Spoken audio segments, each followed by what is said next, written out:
The State Department's newest travel advisory for Mexico included "Do Not Travel" warnings for the northeastern border state of Tamaulipas and the Pacific Coast states of Colima, Guerrero, Michoacan and Sinaloa.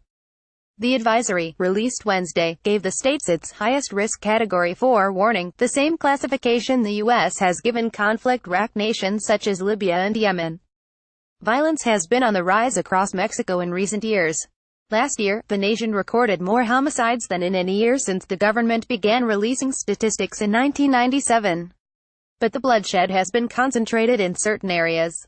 Here is a breakdown of what is happening in each of the 5 Mexican states on the State Department's list, and why the U.S. thinks citizens should stay away. Mexican soldiers march past the incineration of 23.5 tons of cocaine in Manzanillo, in Colima State. Laredo Estrella, AFP, Getty Images. Known for the 4th smallest state in Mexico, Colima has the smallest population, with 650,000 residents. The city of Manzanillo, on the Pacific coast, boasts one of Mexico's busiest ports, while the city's beaches have long drawn both domestic tourists and international cruise ships. Homicide rate, 83 deaths per 100,000 people in the first 11 months of 2017. What's happening? Rival cartels have been battling for control of Manzanillo's port, a primary point of entry for drugs from South and Central America as well as for precursor chemicals coming from Asia that are used to manufacture synthetic drugs.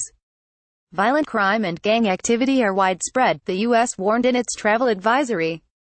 Do not travel. A Mexican federal police officer detains a man after a shootout broke out between police and gunmen on a central avenue in downtown Acapulco on November 12, 2017. Bernardino Hernandez, Associated Press. Known for one of Mexico's poorest states, Guerrero is home to what was once the country's poshest resort. Acapulco, set on a bay surrounded by high-rises and the Sierra Madre del Sur, used to attract Hollywood stars and Mexico's elite.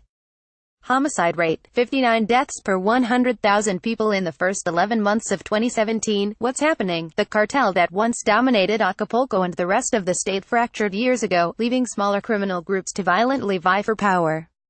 There are more than a dozen gangs fighting in Acapulco, which is now Mexico's homicide capital. Up in the Tierra Caliente, a region that encompasses parts of northern Guerrero and neighboring Michoacan state, gangs have been battling for control of poppy production. Poppy grown in Guerrero and other states has made Mexico the #1 exporter of heroin to the U.S. Armed groups operate independently of the government in many areas of Guerrero, the U.S. warned in its travel advisory, adding that members of those groups frequently maintain roadblocks and may use violence towards travelers. Members of Charon's Forest Police patrol the woods outside town to prevent illegal logging. The patrol is part of efforts by residents to combat the influence of criminal gangs on this town in Mexico's Michoacan state. Liliana Nieto del Rio, for the Times. Known for a mostly agricultural state, Michoacan is a key avocado and lime producer. It is also a top sender of migrants to the U.S. Homicide rate, 59 deaths per 100,000 people in the first 11 months of 2017. What's happening? Violence erupted in Michoacan starting in the mid-2000s, as cartels battling for control of methamphetamine production expanded to extortion and kidnapping. The government's failure to bring order spawned a citizen vigilante movement, and to this day, masked citizen police roam the state. In some towns, they have taken over local governments. People take photos of slain journalist Javier Valdez on May 15, 2017, in Culiacán, Mexico. He co-founded the newspaper Rayadoche and was a legendary chronicler of drug trafficking in Sinaloa state.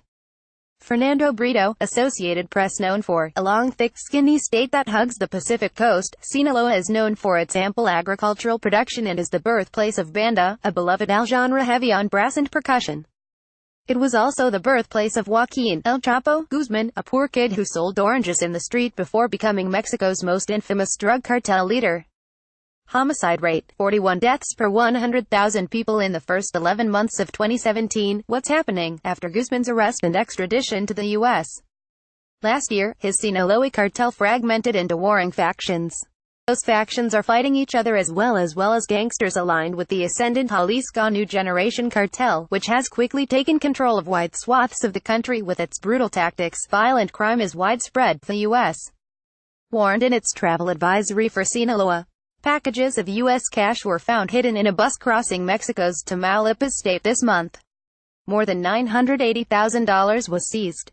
Mexican Navy. Known for a border state located on Mexico's Gulf Coast, Tamaulipas has long been defined by its proximity to the United States.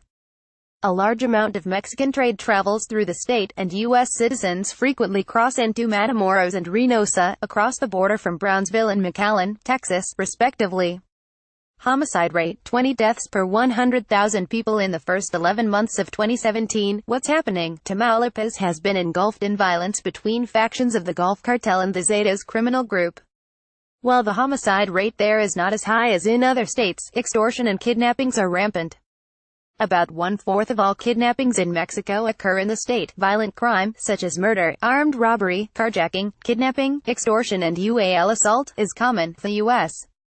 Travel Advisory said, adding that armed criminal groups have targeted public and private passenger buses traveling through the state, often taking passengers hostage and demanding ransom payments. Local law enforcement has limited capability to respond to violence, the advisory warned. Kate Dodland-Ickham at lawtimes.com.